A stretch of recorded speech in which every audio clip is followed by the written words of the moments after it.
The first Africans brought in captivity to colonial Virginia in 1619 became indentured servants, like the white indentured servants who were common in colonial America. Only later, with the mass importation of Africans, did this change. The first law in America recognizing perpetual slavery appeared in 1661 in Virginia. There was a black writer named Gustavus Vassa whose book was popular enough to go through 8 editions at a time when the vast majority of blacks were still illiterate slaves, as the ideology of freedom associated with the American Revolution led most northern states to abolish slavery, and even in the South, enough white slave owners freed their slaves to cause the free black population there to nearly double and then redouble between 1790 and 1810.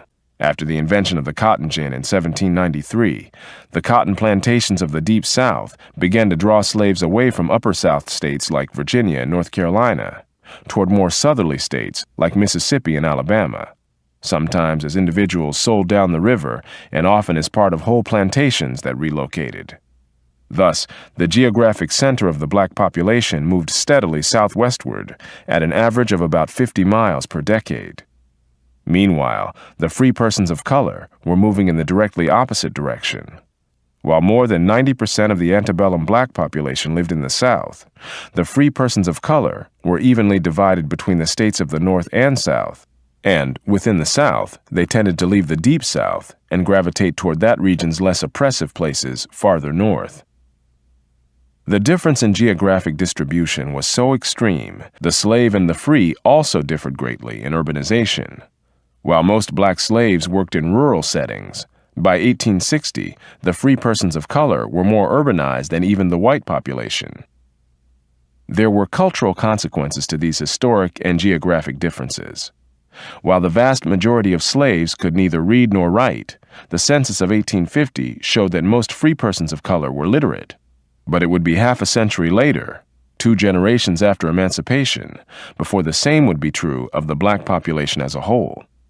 It would be 1940 before the black population as a whole became as urbanized as the free persons of color were in 1850.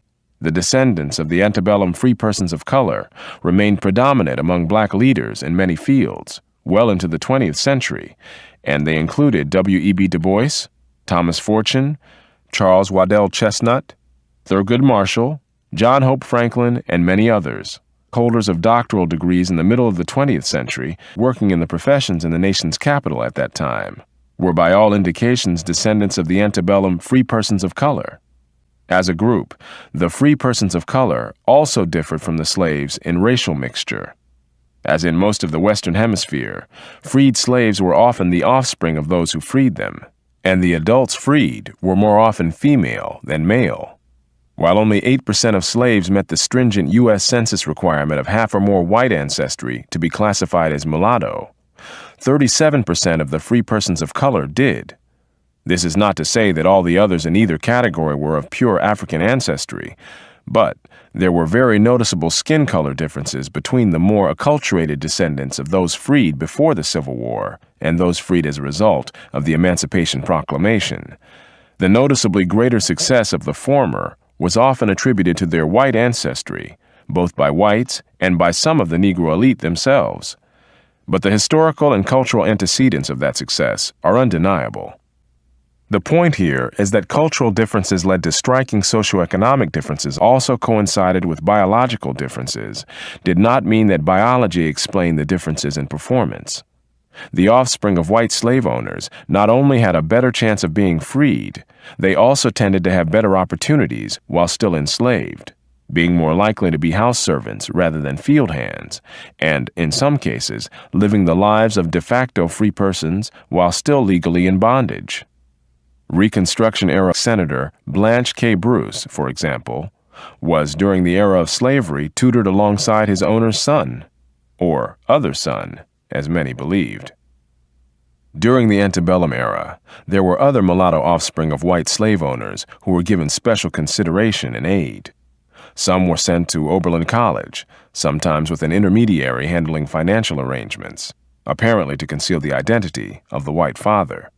This is not to say that most slave owners freed their mulatto offspring, but mulattoes were far more common than among the slave population in general.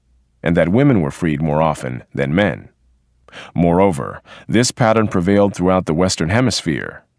The point here is that the descendants of free persons of color had a cultural history that served them better than the cultural history of the descendants of slaves, even after the abolition of slavery ended differences in their legal status. Among 19th century Negroes in Philadelphia, for example, 85% of mulatto men married mulatto women, and 93% of black men married black women. This was not solely a matter of color prejudice, for there were major behavioral differences between the two groups. The mulatto neighborhoods had lower crime rates and a higher percentage of their children attending school, as compared to the black neighborhoods, even though it can hardly be claimed that school attendance or crime rates are genetically predetermined. In short, there were major cultural differences. And these differences in turn produced other differences, such as a higher occupational status, better housing, and more wealth among the mulattoes. Nor was this pattern confined to Philadelphia. All across the country, North and South, the elite were lighter in complexion than the masses, and very self-conscious and sometimes snobbish about that fact.